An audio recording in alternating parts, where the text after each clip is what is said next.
Salut à tous, c'est Darkwings. Aujourd'hui, nouvelle vidéo spéciale téléphone. Je vous envoie l'intro et on en parle tout de suite.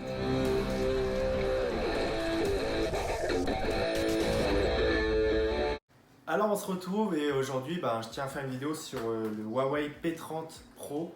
C'est vraiment une marque qui est vraiment assez balèze en soi. Donc si vous cherchez des conseils par rapport au téléphone, je me lance pas dans le placement de produit, mais je teste moi-même un petit peu de vous vendre entre guillemets le téléphone. Pas de le vendre dans le sens du terme, mais de vous décrire un peu le téléphone, comment je le ressens en tant qu'amateur de téléphone et grand fan de téléphone parce que j'adore les téléphones, je trouve ça complexe et je trouve qu'il y a un travail qui a été fait derrière qui est remarquable. Que ce soit sur iPhone, sur Huawei, sur plein d'autres marques, il y a toujours un gros travail derrière. Donc j'admire quand même le travail qu'ils fournissent pour des téléphones comme ça. Sauf quand c'est des Wiko et que ça dure un mois. Ce genre de téléphone, c'est pas terrible. Donc clairement, c'est mon ressenti. Donc vous serez peut-être pas d'accord sur certaines choses, mais voilà. Donc le Huawei P30 Pro, je m'attendais pas à ça parce que ma femme Lady Purple m'a acheté ça et en cadeau d'anniversaire le 24 pour le 24 novembre, mais un peu en retard. Du coup, c'est pas trop le problème. Le problème, c'est que je m'attendais à un téléphone beaucoup moins performant. Je m'attendais à un Nova 5T. Je vais vous mettre en même temps la photo. Et parce que j'ai été captivé par l'appareil photo qui est assez grand par rapport à l'iPhone que j'avais, avec lequel je suis en train de filmer, que je vais vous mettre en photo aussi. Et niveau appareil photo, c'est ce que je recherche le plus dans un téléphone. Et j'ai eu celui-là. Alors en l'ouvrant, je vais vous montrer en même temps. J'ai été surpris par plein de choses dans ce téléphone que je connaissais pas aussi bien parce que quand tu regardes en photo sur internet, ça rend pas pareil. Donc quand tu vois une taille comme ça, faut dire que c'est assez important. Quand vous regardez la taille de ma main, c'est archi grand. Et dommage que j'ai pas un troisième téléphone pour vous le comparer à côté de l'iPhone que j'utilise. Et clairement, c'est pas pareil. Pas du tout pareil. Donc, je vais vous le déballer pour que vous voyez un peu plus en détail. Alors, je tiens à préciser que, avant toute chose, je vous mettrai des photos de la qualité de celui-là, que je comparerai même avec l'iPhone 8, celui que j'avais et que je suis en train de filmer. Donc, dessus, la qualité photo est très bien organisée. Vous avez plein d'options qui sont incroyables. Je ne les ferai pas toutes parce que ça va être très galère à faire toutes les options une par une. Mais il y a plein de choses que j'ai à dire sur ce téléphone. Donc, clairement, l'appareil photo derrière, qui est assez grand et vraiment très optimal. Il y a aussi pas la qualité, mais la qualité du téléphone, ouais, mais la qualité intérieure, que ce soit pour les jeux ou n'importe. J'ai pas encore testé sur les jeux vidéo, enfin des trucs comme ça Android, mais je compte bien essayer, donc ça pourrait être sympa de voir comment ça rend.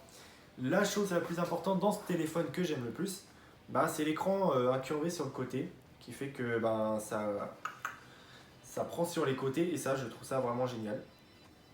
Et justement, la personnalisation aussi du clavier que j'ai mis à ma sauce, évidemment, spécial couple. Donc la personnalisation du clavier, c'est ce que j'aime le plus aussi dans un téléphone en général. Et la chose que je trouve la plus magnifique, c'est surtout la hauteur de l'écran. Vous voyez que ça prend vraiment bas là et que la photo va jusqu'au maximum du téléphone. Elle ne s'arrête pas à une certaine limite. Après, on peut choisir un paramètre pour couper un peu la taille de l'écran, mais je trouve ça pas terrible parce que la grandeur est très suffisante et je la trouve vraiment géniale. La qualité de charge va être très importante. Il y a 1 heure de charge pour vraiment être à fond. Hier, quand je l'ai eu vers 21 h à peu près, voire moins, il était à 57% et je me suis réveillé ce matin vers 8 h. Il était à 47%. Donc vous voyez que la nuit, ça charge pas, mais ça garde une grosse autonomie de charge. Donc, ce chargeur en question, je vous laisse le voir par vous-même. Il faut voir la taille du chargeur. Donc, je vais vous montrer en même temps le chargeur iPhone.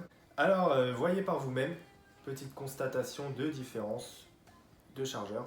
Donc, comme c'est marqué dessus, je vous laisse constater supercharge. Je pense que ça porte son nom pas par hasard. Donc,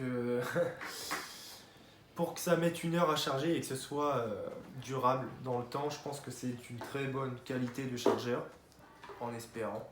Mais logiquement, ça devrait valoir le prix du téléphone en général. Chose que j'ai eu avec chance parce qu'il y a eu des promotions sur le téléphone, donc j'ai eu beaucoup de chance de l'avoir. Parce qu'en vrai, je pense qu'il ne doit pas être très facile à avoir. En tout cas, je sais que Huawei, c'est une très bonne marque qui me plaît. Et si je vous le conseille, ce téléphone, c'est vraiment parce que j'en ai un bon ressenti et qu'il ne se vend pas hyper cher, autant que iPhone par exemple. Donc si vous voulez un Huawei un peu plus bas de gamme, vous en aurez des pas hyper chers. Le Nova 5T, celui que je voulais de base, n'était pas hyper cher chez Orange, il était à 29 avec un forfait à peu près. Donc les écouteurs, ils ont le design iPhone et ça je trouve ça génial dans les oreilles, je trouve ça hyper agréable. Plutôt que vous savez les embouts que je vais vous mettre en même temps, les téléphones avec ces embouts là sur les écouteurs, je suis vraiment pas fan du tout. C'est un peu basique, mais voilà, c'est toujours mieux que rien, certes. Donc le téléphone en soi a une très bonne capacité, il a beaucoup de place. Donc dessus il y a vraiment beaucoup de choses qui me font plaisir. La qualité photo, tout ce qui s'ensuit est vraiment complet et ça je trouve ça super cool. Donc vraiment c'est le maximum que je puisse dire parce que le reste ça se découvre et le reste ça se voit par soi-même. Donc je vous laisse voir ça par vous-même et je vous remercie d'avoir regardé cette vidéo du coup. Et si vous avez peut-être d'autres idées de vidéos qui concernent l'électronique ou n'importe quoi, je peux faire n'importe quel style de vidéo, il n'y a qu'à proposer. Alors merci et portez-vous bien, à plus.